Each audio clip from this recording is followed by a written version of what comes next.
Nobody spoke sign language. The billionaire CEO was leaving, until the maid's daughter signed fluently. "Please don't give up, sir." Those silent words, shaped not by a voice but by a child's hands, would change everything. In the towering study of billionaire Harrison Caldwell, a man who once commanded markets with a single word, silence had become his prison. Deafened by tragedy, abandoned by technology, he was ready to walk away from his empire. No one could reach him, until a 12-year-old maid's daughter dared to break every rule of the household. What she signed that day not only saved a multi-billion-dollar merger, it unearthed a connection buried across generations. This is the story of how an invisible child stepped out of the shadows and altered the destiny of a dynasty. Just before we dive in, let us know in the comments where you're watching from today. We love seeing how far these stories reach. And make sure you're subscribed so you don't miss tomorrow's special video. Now let's jump back in. Enjoy the story. A silent man's empire was about to crumble in a soundless storm.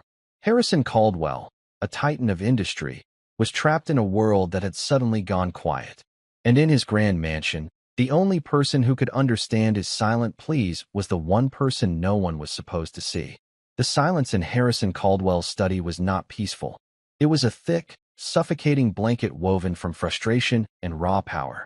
At 58, Harrison had a face carved from granite and ambition, with eyes the color of a stormy sea. For 40 years, his voice had been his primary weapon, a deep, commanding baritone that could build markets or dismantle competitors with equal ease. 3 months ago, a helicopter malfunction over the Rockies had stolen that voice, along with his hearing, leaving him stranded on an island of silence. His world, once a symphony of commerce, was now a muffled, distorted mess. Lip reading was a clumsy, exhausting art. His own company, Caldwell Industries, a machine he had built with his bare hands, was now a place of confusion. His executives, men and women who once jumped at his softest command, now shouted at him as if he were a child, their exaggerated mouth movements looking more like mockery than communication. This morning was the breaking point. The Omnicorp merger, a deal that would be the crowning achievement of his career, was collapsing. 2 vice presidents, fidgeting in priceless leather chairs, were trying to explain a critical shift in the negotiations. They spoke loudly. They used a clunky text-to-speech app on a tablet. It was a disaster. The nuance was gone. The urgency was lost. All Harrison could feel was the hot, crawling shame of his own helplessness. He slammed his hand on the mahogany desk. The sharp vibration traveled up his arm, a poor substitute for the thunderous sound he wished he could make. He shook his head, a gesture of final, utter defeat. "It's over," he thought, the words echoing only in his mind. "I'm done." He stood up, ready to walk away from the deal, from his life's work, from everything. His team saw his movement as a dismissal. They gathered their papers, their faces a mixture of pity and relief. From the edge of the room, where shadows clung to the floor-to-ceiling bookshelves, a small figure moved. 12-year-old Amelia Grant had been dusting the leather-bound books with a feather duster, just as her mother had instructed. She was a wisp of a girl with hair the color of pale corn silk and eyes as blue and serious as a summer sky. Her mother, Helen, had been the head housekeeper at the Caldwell estate for nearly a decade. Her rules were simple: be invisible, be silent, do your work, and never, ever disturb Mr. Caldwell. But Amelia wasn't just watching a rich man's tantrum. She was watching a man drown. She saw the desperation in his eyes, the clenching of his jaw, the frantic, useless gestures of his hands. It was a look she knew intimately. It was the same look of trapped frustration she saw in her younger brother Noah's eyes every single day. Noah had been born into a world of silence, and Amelia had entered that world with him, learning sign language when she was just 6 years old. She learned it from old library books and grainy online videos, practicing until her fingers could speak the words of love and understanding her brother needed to hear. Her heart hammered against her ribs. Her mother's warnings screamed in her head. Don't make a sound. Don't draw attention. But the sight of this powerful man, so utterly alone and misunderstood, felt like watching her brother struggle against a world not built for him. It was a pain she could not ignore. Taking a breath that felt like stepping off a cliff, Amelia put down her duster. She walked out of the shadows and into the thick, tense air of the study. The 2 vice presidents stared, shocked at the audacity of the maid's daughter. Harrison Caldwell didn't even see her at first. His back was turned as he gazed out the window at the empire he could no longer command. Amelia took another step forward. She raised her small, steady hands. Her fingers moved with a fluid, quiet grace, shaping words out of the air. "Sir, please don't give up. I can help." Harrison felt a shift in the room and turned, his irritation sharpening. He saw the girl, and for a moment, he felt a fresh wave of anger. Who was this child? But then, he saw her hands. He froze. His mind, so used to the fog of miscommunication, struggled to process what he was seeing. It was a language. A clear, precise, beautiful language he had begun to learn in frustrating, lonely therapy sessions. A language he never imagined he would see here, in the heart of his own home. His stormy eyes widened. A crack appeared in his granite facade. He watched her repeat the gesture, her expression a plea of pure, unvarnished empathy. He slowly lifted his own hand, his movements clumsy and stiff with disuse. "You understand?" He signed. Amelia gave him a small, radiant smile that lit up the somber room. Her hands flew again, faster this time, more confident. "Yes, sir. I do. My brother is deaf. Tell me what you need." The two vice presidents stood in stunned silence. The multi-billion-dollar Omnicorp merger had just been saved from collapse, not by an army of high-priced lawyers or corporate strategists, but by the quiet, eloquent hands of a 12-year-old girl holding a feather duster. Harrison Caldwell sank back into his chair, not in defeat, but in disbelief. For the first time in 3 months, he felt a flicker of something he thought he had lost forever: hope. And he realized, with a clarity that shook him to his core, that this child held a key that could either lock him away in his silent prison forever or finally set him free. Helen Grant found out about the incident an hour later. She was polishing a silver tea service in the main kitchen when Beatrice Caldwell, Harrison's niece and executive assistant, stormed in. Beatrice was a woman in her late 30s who moved with the sharp, predatory grace of a hawk. She wore her ambition like a tailored suit, and she viewed the household staff as unfortunate, but necessary, furniture. "Helen," she snapped, her voice cutting through the quiet hum of the kitchen. "Your daughter has just made an absolute spectacle of herself in the master study." Helen's heart dropped. She placed the silver creamer down with a trembling hand. "Ma'am, I don't understand. Amelia knows the rules." "Apparently not," Beatrice sneered. She interrupted a board-level meeting. She involved herself in Mr. Caldwell's private business. "I cannot have staff children meddling in affairs that are worth more than this entire estate." Helen felt a flush of shame and fear. She had raised Amelia to be respectful, to understand her place. "I am so sorry, Miss Caldwell. It will never happen again. I'll speak to her at once." But before Beatrice could deliver another verbal strike, Harrison Caldwell himself appeared in the kitchen doorway. His presence immediately changed the atmosphere. He was a mountain of a man, and even in his silence, his authority was absolute.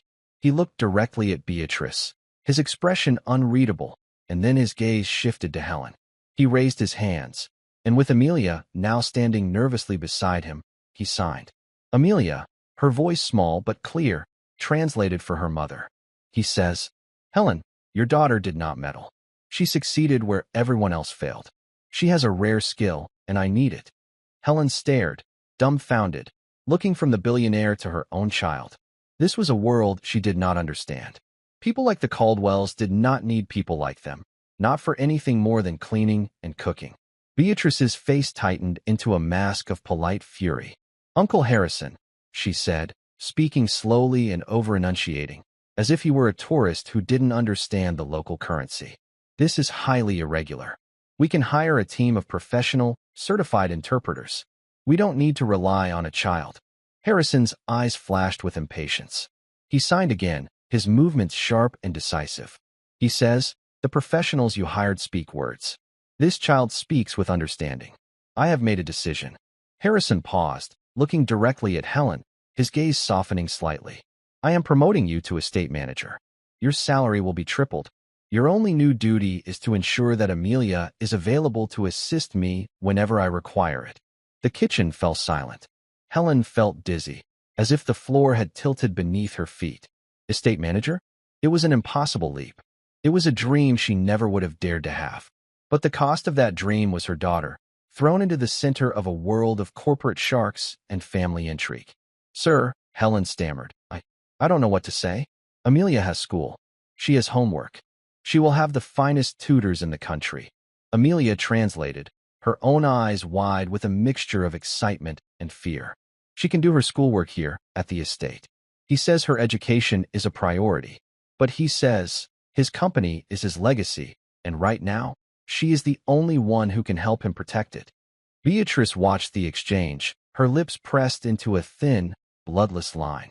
She saw this not as a solution, but as an infestation. This little girl, this maid's daughter, had somehow bypassed years of corporate hierarchy and family loyalty to become her uncle's most trusted confidant in a matter of minutes. It was a threat, and Beatrice had spent her entire life neutralizing threats to her expected inheritance. Later that evening, in their small, newly upgraded staff cottage on the edge of the estate, Helen sat with Amelia at their tiny kitchen table. The promotion, the money, the tutors, it all felt unreal. Amy, Helen said, her voice heavy with worry. You have to be so careful. These are not our people. This is not our world. You did a good thing today, a kind thing. But kindness is often seen as weakness in a place like this. But Mama, Amelia said, her blue eyes earnest. He looked so alone, like Noah does sometimes, when we can't understand what he needs. I just wanted to help. I know, sweetheart. You have a good heart. It comes from your grandfather. Helen ran a hand over Amelia's silky hair. He was the kindest, bravest man I ever knew. Amelia's grandfather, Sergeant Major Thomas Grant, was a family legend. A decorated war hero who had fought in some of the most brutal conflicts of the last century. He had passed away before Amelia was born, but his portrait hung in their living room, a young man with Amelia's same serious eyes, his uniform crisp, his gaze steady and fearless. He was their link to a legacy of honor, a legacy that felt a million miles away from their life of quiet service. Grandpa always said that courage isn't about not being afraid. Amelia whispered, repeating a story her mother had told her 100 times. It's about doing what's right, even when you're terrified. That's right, Helen said, pulling her daughter into a hug. But you remember this, Amelia. In that big house, doing what's right might look very different to different people. You watch your back, especially around Miss Beatrice.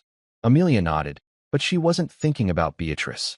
She was thinking about Mr. Caldwell's eyes when he had finally been understood. It was a look of profound, soul-deep relief. And for the first time, Amelia realized that her small hands held a strange and unexpected power. In a world of shouting men and corporate battles, the quiet language of her heart was the strongest voice of all. And she was only just beginning to learn how to use it. The next few weeks were a whirlwind that settled into a strange new routine. Amelia's life was split in two.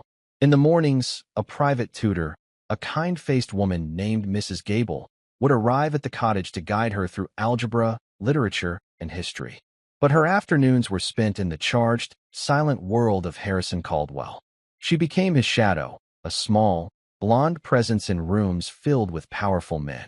She sat in on conference calls, her small hands translating complex financial data and aggressive legal strategies that flew over her head. But she quickly learned that her job wasn't just to translate the words. Her true value, as Harrison had recognized, was in translating the intent. When a rival CEO was bluffing, Amelia's hands could convey the subtle flicker of uncertainty she saw in his eyes. When Harrison's own legal team was hedging, she could translate not just their cautious words, but the underlying fear that they were losing ground. She had an uncanny, innocent ability to see past the corporate masks to the real human emotions beneath. Harrison began to rely on her for more than just business. He started asking her to stay for his quiet, solitary dinners in the grand dining hall. Under the glittering chandelier, she would tell him about her day with Mrs. Gable, about the books she was reading. And she would talk about Noah. He wants to be an astronomer, she translated for herself one evening, after describing her brother's latest project, a detailed map of the constellations he had drawn. He says the stars don't need sound to be beautiful. They just are. Harrison listened, his expression thoughtful. He was a man who had never had time for children, not even his own niece when she was young. He had always seen them as small, illogical creatures. But Amelia was different. She possessed a quiet wisdom, a deep well of empathy that he found himself increasingly drawn to. He started to see her not as an employee or a tool, but as a lifeline. This growing bond did not go unnoticed by Beatrice. She watched from the sidelines, her resentment simmering like a poison. Every shared glance between her uncle and the girl, every moment of understanding that excluded her, was a fresh insult. She had dedicated her life to this company, to him. She had learned his business, anticipated his needs, and positioned herself as his rightful heir. And now, her inheritance was being threatened by the maid's daughter. She began her campaign subtly. She would accidentally use highly technical engineering terms in meetings, knowing Amelia wouldn't know the specific signs. "Oh, I'm so sorry," Beatrice would say with a saccharine smile when Amelia faltered. "I forgot we were relying on an amateur. My mistake." She tried to turn the staff against Helen and Amelia. "It's unseemly, isn't it?" she would murmur to other senior staff members. "The way that woman is using her child to get ahead. Such a blatant power grab." But her attacks weren't working. Harrison's trust in Amelia only deepened. He saw Beatrice's ploys for what they were, petty acts of jealousy. It disappointed him. He had hoped his niece had more character. One afternoon, Amelia was walking through the estate's magnificent rose gardens, a place she went to clear her head after difficult meetings. She found Samuel, the head gardener, carefully pruning a white rose bush. Samuel was a man in his late 70s with a face as weathered and kind as the ancient oaks that dotted the property. He had worked at the Caldwell estate for 50 years, since he was a young man. "Heard you held your own against the sharks today, little bird," Samuel said without looking up from his work, his voice a low, gentle rumble. The staff had their own ways of knowing everything that happened in the main house. Amelia sighed, sitting on a stone bench. "Miss Beatrice tried to make me look foolish again. She used a word. Kinetics. I didn't know it. And what did Mr. Caldwell do? He looked it up on his tablet and showed me the definition. Then he looked at Miss Beatrice and just shook his head." Samuel chuckled, snipping a dead bloom. "That man sees more than people give him credit for, even without his ears." He finally turned to look at her, his eyes twinkling. "You know, you remind me of your grandfather." Amelia's ears perked up. "You knew him? Knew him?" "Thomas Grant saved my life," Samuel said, his smile fading into a look of profound reverence. "We were boys, barely older than you are now, when we lied about our age to enlist. Different war, same mud. There was a firefight. I was pinned down, scared out of my mind. Tom, he was already a sergeant then, even at his age. He crawled through 50 yards of frozen hell to pull me out. Never said a word about it after. Just did it because it was the right thing to do." He paused, looking at Amelia with a new intensity. "That's the blood you have in you, child. That's Grant blood. Don't you ever let anyone, no matter how rich or powerful, make you feel small. Your grandfather was a giant among men. And a giant's legacy is a heavy thing to carry, but it makes you stand up straighter." Samuel's words wrapped around Amelia like a warm cloak. He was giving her more than a history lesson. He was giving her armor. He was connecting her to the heroic figure in the portrait, making him real. As she walked back to the main house, she felt a new sense of resolve. She wasn't just Amelia Grant, the housekeeper's daughter. She was Amelia Grant, the granddaughter of Sergeant Major Thomas Grant. And she would not be intimidated. Her new courage was tested sooner than she expected. Harrison had called a sudden, high-stakes meeting. A corporate raider, a ruthless vulture named Alastair Finch, had been quietly buying up Caldwell Industries stock, preparing for a hostile takeover. The meeting was with the board, to convince them to stand with Harrison and fight back. Amelia stood beside Harrison at the head of a massive, polished boardroom table. The air was thick with tension and the smell of expensive cologne. Beatrice sat opposite them, her face a carefully composed mask, but Amelia could see the triumphant glint in her eyes. As Harrison began to sign, laying out his strategy, Beatrice interrupted. "Uncle, perhaps it would be better if I conveyed your points," she said smoothly. "This is a complex financial matter. We can't afford any childish misunderstandings." Before Harrison could respond, one of the board members, a man loyal to Beatrice, chimed in. "She has a point, Harrison. This is the fight of our lives. We need a professional, not your mascot." The insult hung in the air. Amelia felt her face flush, the familiar sting of shame rising in her chest. She wanted to shrink, to become invisible again. But then, she remembered Samuel's words. A giant's legacy. She looked at Harrison, who was watching her, his own expression a mix of anger and concern. He was waiting to see what she would do. Amelia took a deep breath.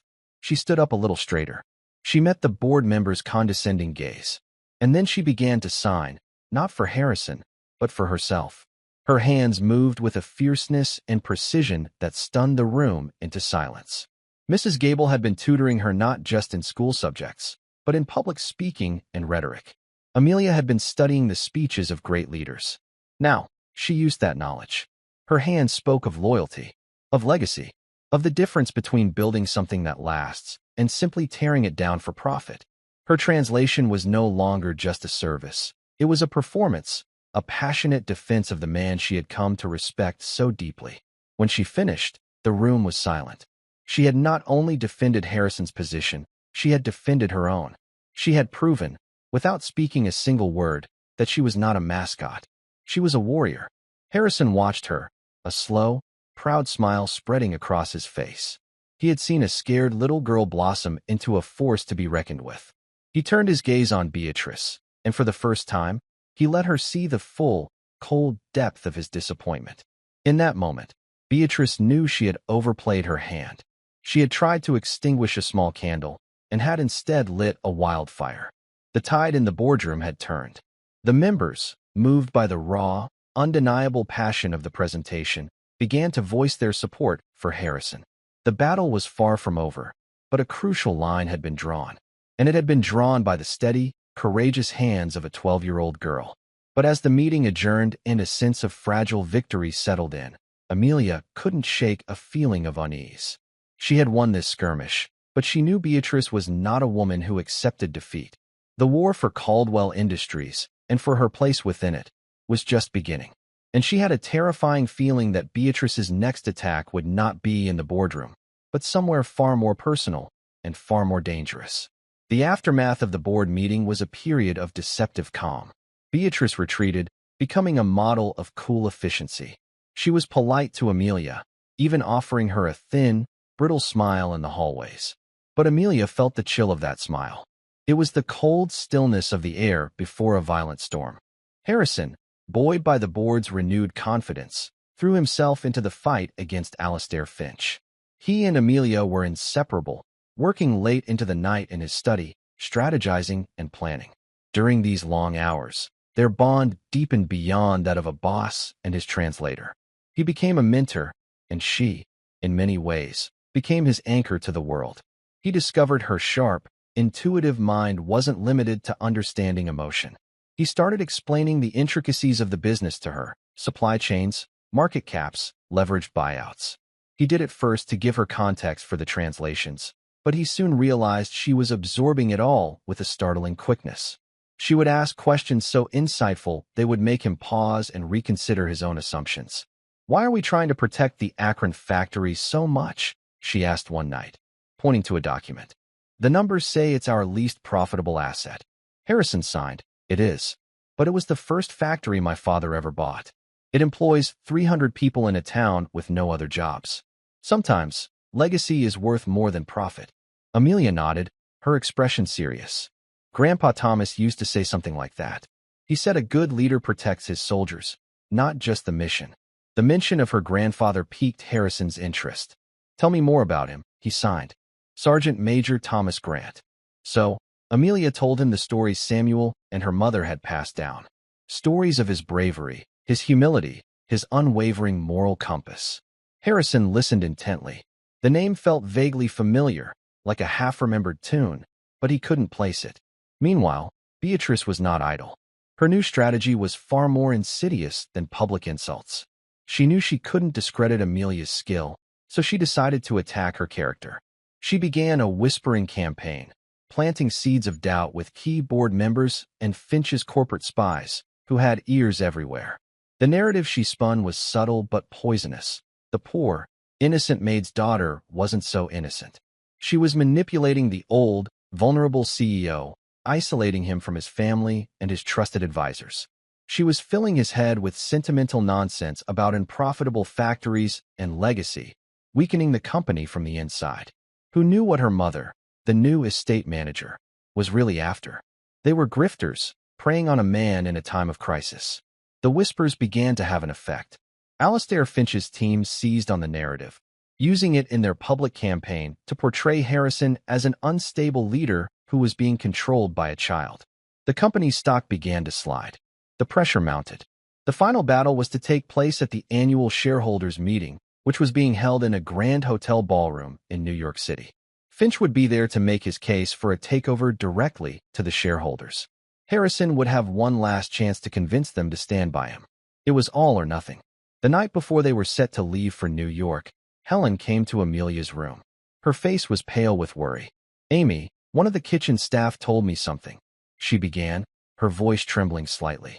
She overheard Miss Beatrice on the phone. She was talking to someone on Finch's team. She gave them something. Some kind of document from Mr. Caldwell's private files. Amelia felt a cold dread creep up her spine. What document? I don't know. But Amy, this is more than just jealousy now. This is betrayal. This is dangerous. Maybe we should step away. We can leave this place. We were happy before all this. Amelia looked at her mother's terrified face, and then at the portrait of her grandfather on her nightstand. What would he do? He would never run from a fight, especially not when someone was counting on him. "No, Mama," Amelia said, her voice firm. "We can't run. If we do, Mr. Finch will win. He'll close the Akron factory. All those people will lose their jobs. Mr. Caldwell will lose his father's company. We have to see this through. We have to fight." Helen saw the fierce determination in her daughter's eyes, the same look she had seen in her father's photograph. She knew there was no arguing. She could only pray. The next day, in the cavernous, packed ballroom in New York, the atmosphere was electric with hostility. Alastair Finch, a man with the sleek, predatory look of a shark, had just finished his presentation. He had been brilliant, using Beatrice's leaked information to paint a picture of a company in decline, managed by a sentimental, out-of-touch old man. The shareholders were murmuring, nodding. The sentiment in the room was shifting decisively against Harrison. Then, it was Harrison's turn. He walked to the podium, Amelia by his side. A huge screen behind them would show a live feed of Amelia's hands for the entire audience to see.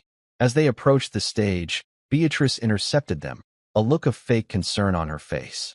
"Uncle, are you sure about this?" she whispered. "Let me speak for you. Don't let this girl ruin everything." Harrison didn't even look at her. He just walked past, his eyes fixed on the crowd. He stood at the podium, a lone, silent figure. Amelia took her place beside him. She could feel thousands of eyes on her, feel their skepticism, their pity. Her hands began to tremble. This wasn't the boardroom. This was an arena. Harrison placed a reassuring hand on her shoulder. He looked down at her and gave a small, almost imperceptible nod. "We do this together." He began to sign. His speech wasn't about numbers or projections. It was about people. He spoke of the men and women in Akron, of the pride they took in their work. He spoke of his father's vision, of building a company that was a community, not just a line on a stock ticker. Amelia, feeding off his strength, found her rhythm. Her hands stopped shaking. They danced in the air, translating not just his words, but the deep, unshakable conviction behind them. She poured all of his passion, his history, and his heart into her movements. But then came Finch's trap. During the Q&A session, a shareholder, clearly planted by Finch, stood up. "Mr. Caldwell," the man said, his voice dripping with false sympathy. "We all admire your sentiment. But Mr. Finch has presented evidence that you recently authorized a $500,000 discretionary fund for the Grant family. It looks less like sentiment and more like you're being bought off by your own staff. Can you explain this?" The accusation hit the room like a bomb. A bribe. Embezzlement. The crowd gasped. Helen, watching from the wings, felt faint. Beatrice smiled. This was the document she had leaked. A perfectly legal trust Harrison had set up for Amelia's future education, twisted to look like something sinister. Amelia froze. Her mind went blank. How could she translate this? It was an attack on her mother. Harrison looked at her, then at the crowd, his face hardening as he understood the trap. He couldn't defend himself. He couldn't explain that the fund was a gesture of gratitude, an investment in a brilliant child's future. Any defense would sound self-serving. They were caught. The room was a sea of suspicious faces. Finch leaned back in his chair, a victorious smirk playing on his lips. This was the kill shot. Amelia looked out at the hostile crowd, and her gaze landed on her mother, whose face was a mask of despair. Then, she thought of her grandfather. A good leader protects his soldiers. In that moment, she knew what she had to do. She stepped forward in front of Harrison. She was no longer his translator. She was his defender. She looked directly at the camera projecting her image onto the giant screen, and she began to sign for herself. "My name is Amelia Grant," her hand said, the movements sharp and clear. An emergency interpreter in the control booth, hired for just such a contingency, began to voice her words, his voice filling the ballroom. "The man you are accusing is a man of honor. The money you are talking about is a college fund he created for me. He did it because he believes in my future. He didn't give it to me to buy my loyalty. He has my loyalty because he is a good man. He fights for his people. And that's more than you can say for a man like Mr. Finch, who only fights for his own wallet." She then turned to Alastair Finch. "You talk about strength. My grandfather, Sergeant Major Thomas Grant, was a war hero. He taught me that real strength isn't about destroying things. It's about having the courage to build and the integrity to protect what you've built. Mr. Caldwell is a builder. You, sir, are just a bully." Her small speech, so simple, so direct, so full of unshakable moral clarity, cut through the cynical atmosphere of the room. It reframed the entire debate. This was no longer about stock prices. It was about character. It was about right and wrong. A hush fell over the ballroom. No one knew what to do. A 12-year-old girl had just stood up to a corporate raider and, with nothing but the truth, had laid his motives bare. Suddenly, from the back of the room, a single person began to clap. Then another, and another. Within seconds, the entire ballroom, save for Finch and his cronies, had erupted in a thunderous standing ovation. It wasn't just for Harrison. It was for Amelia. Beatrice watched, her face ashen. Her perfect, vicious plan had not just failed. It had backfired in the most spectacular way imaginable. She had tried to frame Amelia as a villain and had instead revealed her as a hero.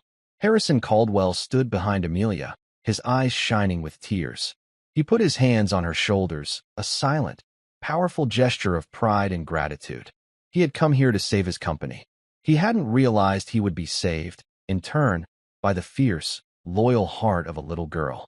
In the stunned silence that followed the applause, an old man in the front row slowly got to his feet. He was a longtime shareholder, a man who had known Harrison's father. He stared at Amelia, his eyes wide with disbelief. "Grant," he called out, his voice raspy with age and emotion. "Did she say her grandfather was Sergeant Major Thomas Grant?" "The Thomas Grant." Harrison looked at the man, confused.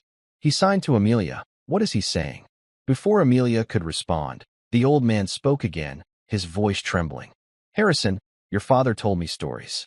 He said his entire platoon would have been lost in the winter of '44 if it weren't for a young sergeant named Thomas Grant. He said that man saved his life. He said he owed everything he was, and everything he would ever build, to that one brave soldier." The revelation hung in the air, a stunning, impossible twist of fate. Harrison stared at Amelia, the pieces clicking into place with dizzying speed. The familiar name, the stories of bravery. His father's life, his own existence, the very company he was fighting for. It was all a debt owed to the grandfather of the little girl standing beside him. Kindness, he realized, didn't just come full circle. It echoed through generations. The courage of a young sergeant in a frozen forest decades ago had just saved his legacy once again, in a New York ballroom, through the hands of his granddaughter. The fight was over. They had won. The aftermath was swift and decisive. The shareholder vote was a landslide in Harrison's favor. Alastair Finch left the ballroom in a humiliated fury.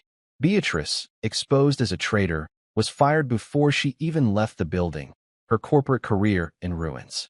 But for Harrison, the business victory was secondary. His mind was consumed by the stunning revelation about Amelia's grandfather. That night, back in his New York penthouse, he didn't sleep. He spent hours on the phone with the old shareholder and combing through digital archives. He found it just before dawn, a grainy, black-and-white photograph of a U.S. Army platoon in a snowy forest. In the center stood a young, tired-looking officer, his father, and standing next to him, with a protective hand on his shoulder and a gaze as steady and serious as his granddaughter's, was Sergeant Major Thomas Grant. The next day, when they returned to the estate, Harrison didn't go to his study. He walked directly to the small cottage where Helen and Amelia lived. He found them in the living room, quietly packing their bags. Helen stood up, her face etched with apology and resignation. "Mr. Caldwell," she said softly, "I think it's best if we go. We've caused you enough trouble. We don't belong in this world." Harrison shook his head. He looked at Amelia, and then at Helen, and he began to sign, his movements full of a new, profound emotion. Amelia translated, her own voice thick with tears. "He says, you belong here more than anyone. He says his father, Charles Caldwell, owed his life to your father, Sergeant Grant. He says everything he has, this house, the company, all of it, it exists because of him. He says it's not a debt he can ever repay, but he wants to try." He then turned to Amelia. "He wants to know what I want, what my biggest dream is." Amelia looked at her mother, and then at the picture of her grandfather. She thought of her brother, Noah, and his maps of the stars. She looked back at Harrison, and her hands moved with a quiet certainty. "My brother wants to be an astronomer," she signed. "But the schools that can teach him are very expensive. And I want to make sure no one ever feels as alone as you did, sir. I want to help people connect." An hour later, Harrison's lawyers were drafting 2 new initiatives. The first was the Thomas Grant Scholarship for Heroic Families, a fully funded program to provide education to the descendants of decorated veterans. Its first recipient would be Noah Grant, who would be attending the nation's top science academy with a specialized program for the deaf. The second was the Caldwell Connection Initiative, a new charitable arm of his company, with a $50 million endowment. Its mission was to fund and develop communication technologies and programs for the deaf and hard of hearing all across the country. Its future director, upon her graduation from a university of her choice, would be Ms. Amelia Grant. 1 month later, life at the Caldwell estate was transformed. The oppressive silence was gone, replaced by a new kind of quiet, one of peace and purpose. Helen, now a respected and confident estate manager, oversaw the property with quiet dignity. Tutors and therapists came and went, not just for Amelia, but for Harrison, who was now enthusiastically learning to master sign language. Amelia's favorite change was the weekly video calls with her brother. She and Harrison would sit together in the study, and Noah would appear on a large screen, his face alight with joy as he signed about his new classes, about learning the physics of black holes and distant galaxies. He was no longer trapped in a world too busy to listen. His world was now as infinite as the universe he was studying. One evening, Amelia found Harrison in the garden, standing before the white rose bushes that Samuel tended so carefully. "I was wrong about strength," Harrison signed, his movements becoming more fluid with each passing day. "I thought it was about being the loudest voice in the room, about power and control." He looked at Amelia, his stormy eyes now clear and calm. "You and your grandfather taught me the truth. Real strength is about listening. It's about protecting others. It's the courage to be kind in a world that isn't." Amelia smiled, a genuine, heartwarming smile that reached her eyes. "My mother says kindness always comes full circle." Harrison nodded, looking up at the evening stars beginning to appear in the sky. "It does," he signed. "Sometimes it just takes a generation or two to complete the journey." The girl who was supposed to be invisible had not only found her own voice, she had given one back to a man who had lost his. And together, they had started a new conversation, one that would echo far beyond the walls of the grand estate, proving that the most profound connections are not heard with the ears, but are felt with the heart. The victory in the boardroom was a temporary reprieve, a battle won in a much larger war. That evening, a heavy silence settled back over the estate, different from the one Harrison's condition imposed.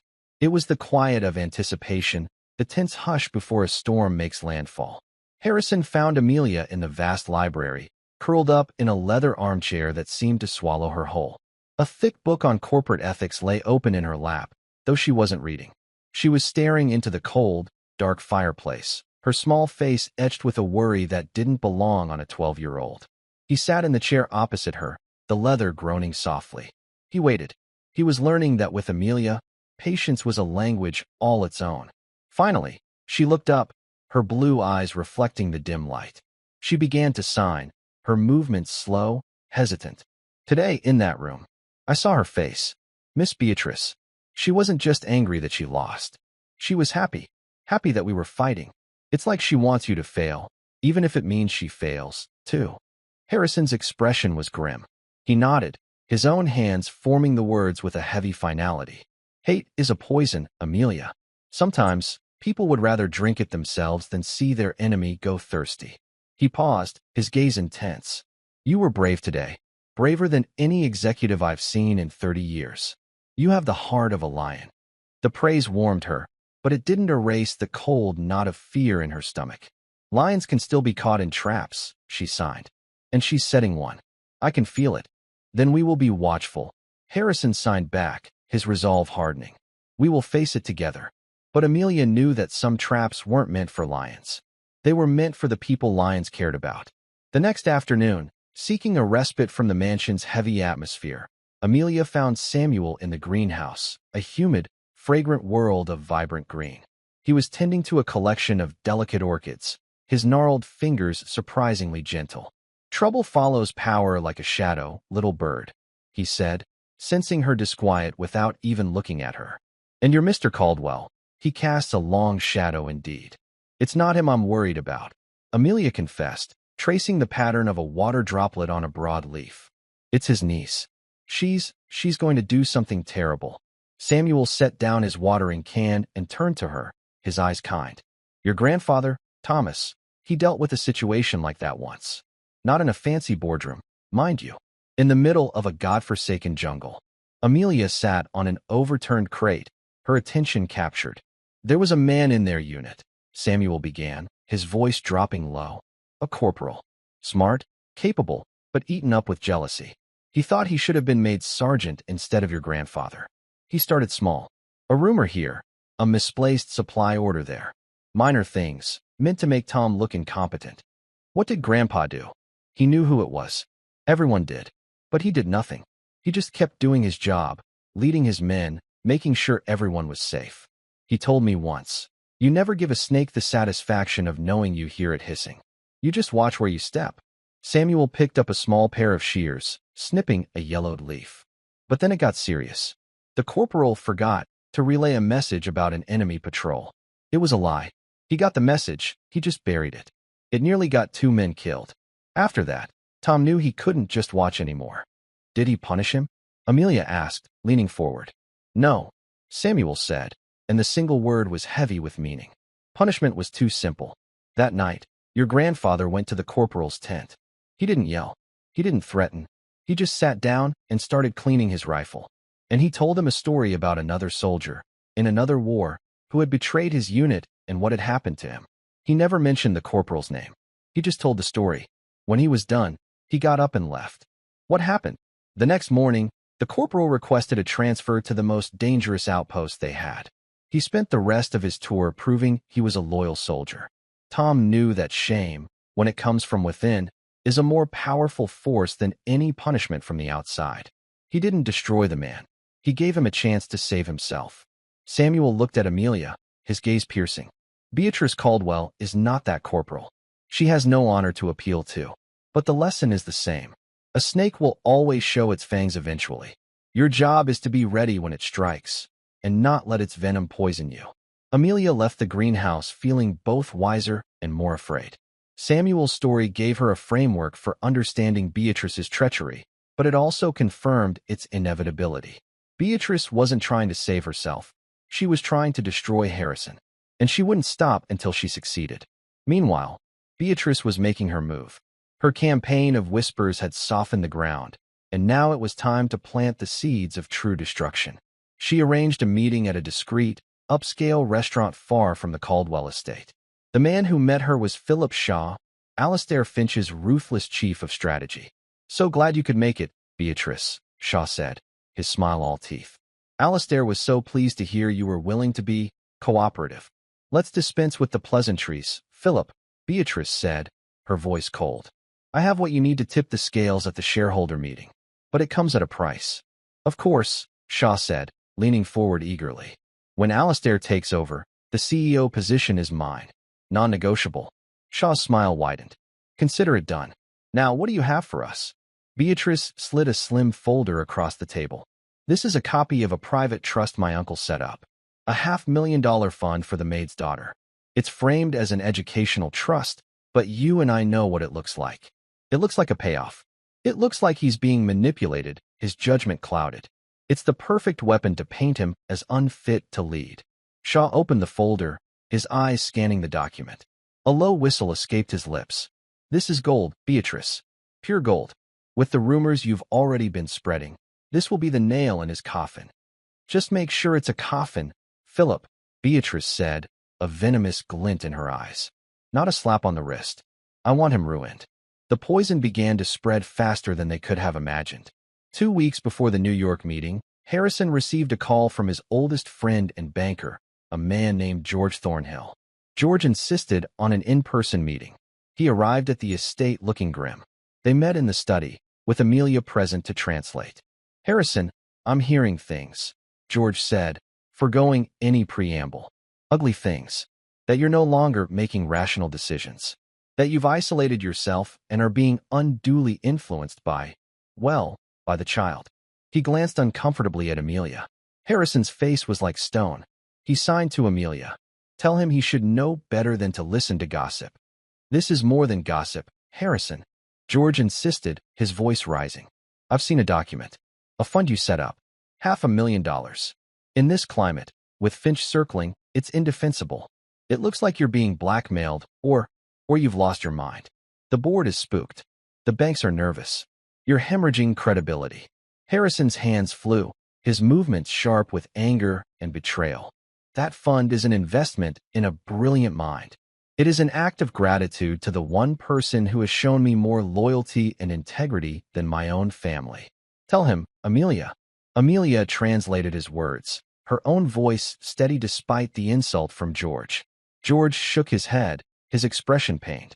I believe you, Harrison, but the story is what matters. And right now, Alistair Finch is telling a better story. You have to get rid of the girl. Publicly. Distance yourself from her and her family. It's the only way to prove you're still in control. The room fell silent. Amelia felt the weight of George's words, the cold, pragmatic logic of the business world. She was a liability. To save himself, Harrison had to sacrifice her. She looked at him, her heart aching, ready to accept his decision. She would understand. She would step aside if it meant he could save his company, his legacy. Harrison held her gaze for a long moment. He saw the fear in her eyes, but also the resolute strength. He saw a child willing to sacrifice herself for him. He thought of his father, and of the man who had saved him. What would Thomas Grant have done? He would have protected his soldiers. Slowly, deliberately, Harrison turned his gaze back to his oldest friend. He raised his hands, and he signed 3 words.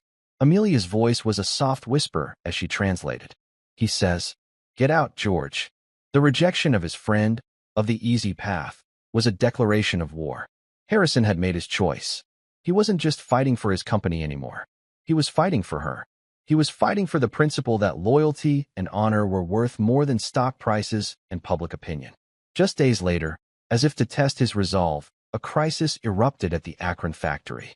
A critical piece of machinery, the main press for their entire assembly line, suffered a catastrophic failure. The factory floor was shut down. The cost of the downtime was bleeding the company of hundreds of thousands of dollars a day. The factory manager, a grizzled veteran named McAfee, was in a panic. He couldn't get a clear assessment of the damage. Harrison, unable to fly there and assess the situation himself, was growing increasingly frustrated with the garbled, second-hand information he was receiving via email. Get McAfee on a video call, he instructed Amelia. Now. A few minutes later, the manager's worried face appeared on the large screen in the study. He was shouting into his phone over the din of the factory floor. Mr. Caldwell, it's a mess. The German engineers say the whole hydraulic system is shot. They're saying a full replacement, 6 weeks minimum. The news was devastating. 6 weeks would cripple them, handing Finch the perfect argument that the company's operations were failing. Harrison began signing frantically, asking for specifics, but the manager couldn't understand. Amelia stepped in. Mr. McAfee, she said calmly, her voice cutting through his panic. Let me help. Just show us the machine. The manager turned his phone's camera toward the massive, silent press. Amelia watched the screen intently. Harrison signed a series of highly technical questions about pressure valves and fluid dynamics, terms Amelia had learned during their late-night sessions. She translated them perfectly, but she was watching more than the machine. She was watching McAfee's face. She saw the sweat on his brow, but she also saw the way his eyes kept darting to a junior mechanic standing in the background, a young woman who was trying to get his attention, pointing at a smaller, secondary component. McAfee, in his panic, was ignoring her. Sir, Amelia signed to Harrison, interrupting his stream of questions. Ask him to listen to the woman in the blue overalls. She knows something. Harrison trusted her intuition without question. McAfee, let your mechanic speak, he instructed via Amelia. Reluctantly, McAfee handed the phone to the young woman. Her name was Sarah. She spoke clearly and concisely, her hands smudged with grease. Sir, with all due respect to the German team, they're wrong. It's not the main hydraulic system. It's a single servo valve that's failed. It's a $5 part, but it's seized up and is blocking the whole fluid circuit. If we can bypass it, we can be back online at 80% capacity in 3 hours, and a replacement part can be here by morning. A wave of relief washed over Harrison's face. He signed a new set of instructions, authorizing Sarah to proceed immediately. Amelia, he signed, once the call was over. How did you know? I didn't, she signed back. But I saw that she wasn't panicking. Everyone else was yelling. She was thinking. She looked like my mom does when she's trying to figure out how to get a stain out of a priceless carpet. She was solving the problem, not just staring at it. Harrison stared at her, a sense of awe dawning on him. Her skill wasn't just in language. It was in perception. She saw the things everyone else missed. That day, she hadn't just saved him millions of dollars. She had saved the Akron factory, and she had solidified his resolve. Let them come with their rumors and their lies. He knew who he was standing with. He was standing with the quiet, observant girl who saw the truth, even in the middle of a storm. The trip to New York was no longer just a defense. It was a counterattack. The journey to New York was tense. Inside the private jet, Harrison Caldwell, dressed in a charcoal suit that was his corporate armor, stared down at the sprawling city. He was a general preparing for the most important battle of his life. Across from him, Amelia, in a smart navy blue suit, rehearsed financial data to calm her nerves. It wasn't the numbers that scared her, but the faces she knew she would see, faces full of doubt and greed. Sensing her fear, Harrison reached across the aisle and tapped her hand. He gave her a small, weary smile and signed, "Whatever happens today, Amelia, know this. You have already won. You reminded an old man what is truly important. The rest is just noise." The words, meant to comfort, instead forged her fear into resolve. She would not let him down. The ballroom at the Grand Hyatt was a coliseum. Hundreds of shareholders and reporters filled the seats, their collective murmuring a low, anxious hum. Alastair Finch worked the room like a master showman, selling a future of ruthless efficiency. Beatrice stood by his side, a ghost in a power suit, offering her uncle's allies sad, sympathetic smiles, a masterful, poisonous performance. When Harrison and Amelia entered, a hush fell. They looked small, isolated, a relic of the past about to be devoured. Finch took the stage first, his presentation a masterpiece of corporate warfare. He used slick graphs to frame every recent struggle as a failure of leadership. He painted the near disaster at the Akron factory not as a problem solved, but as a sign of a decaying company. Then, he delivered the killing blow. But the most troubling sign, Finch declared, his voice ringing with false concern, is not in the balance sheets. It's in the character of the man himself. On the massive screen behind him, a copy of the trust document appeared, the $500,000 fund for Amelia. This document shows a $500,000 payment from Mr. Caldwell to the family of his household staff. Finch boomed. A family whose young daughter is now his sole method of communication. Is this leadership? Or is this a man so vulnerable that he has become a puppet for those with a financial interest in controlling him? Outrage rippled through the audience. The accusation, so public and personal, was devastating. It was the confirmation of every whisper Beatrice had so carefully planted. Harrison Caldwell was compromised. The walk to the podium felt a mile long. The atmosphere was no longer skeptical. It was hostile. This was a trial, and the verdict seemed decided. Amelia's hands trembled so badly she had to clench them into fists. She looked out at the hostile faces and saw Beatrice in the front row, wearing a look of pure, triumphant malice. In that moment, Amelia's fear was consumed by a cold, fierce anger. Harrison stood at the podium and began to sign. His speech wasn't about numbers. It was a quiet, dignified defense of his life's work, of his father's principles, of the communities that depended on his company. Amelia's hands, now steady, moved with a fluid grace, channeling his passion, his sadness, and his unyielding strength. But the crowd was unmoved. The poison had sunk too deep. During the Q&A, Finch's planted shareholder delivered the final, rehearsed question about the trust fund. It looks less like sentiment and more like you're being bought off. Can you explain this? The accusation hung in the air, a checkmate. Harrison could not defend the act of kindness without sounding weak. He could not deny it without lying. They were trapped. Alistair Finch leaned back, a victorious smirk on his lips. Amelia looked at her mother in the wings, her face a mask of despair. She thought of her grandfather. A good leader protects his soldiers. And she knew she was Harrison's last soldier.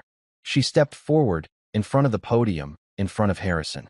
She was no longer his translator. She was his defender. She looked directly at the main camera and began to sign for herself. "My name is Amelia Grant," her hand said, the emergency interpreter's voice suddenly filling the room. "The man you are accusing is a man of honor. The money you speak of is a college fund he created because he believes in my future. He didn't give it to me to buy my loyalty. He earned my loyalty by being a good and decent man in a room full of people who only care about money." She turned her gaze on Alistair Finch. "You talk about strength. My grandfather, Sergeant Major Thomas Grant, was a war hero. He taught me that real strength isn't about destroying things. It's about having the courage to build and the integrity to protect what you've built. Mr. Caldwell is a builder. You, sir, are just a bully." Her speech, so simple and so full of unshakable moral clarity, shattered the room's cynical atmosphere. A profound hush fell, broken by a single pair of hands clapping. It was Samuel, who had insisted on coming with them. Then another person joined, and another. Within seconds, the ballroom erupted in a thunderous standing ovation, a wave of sound and approval.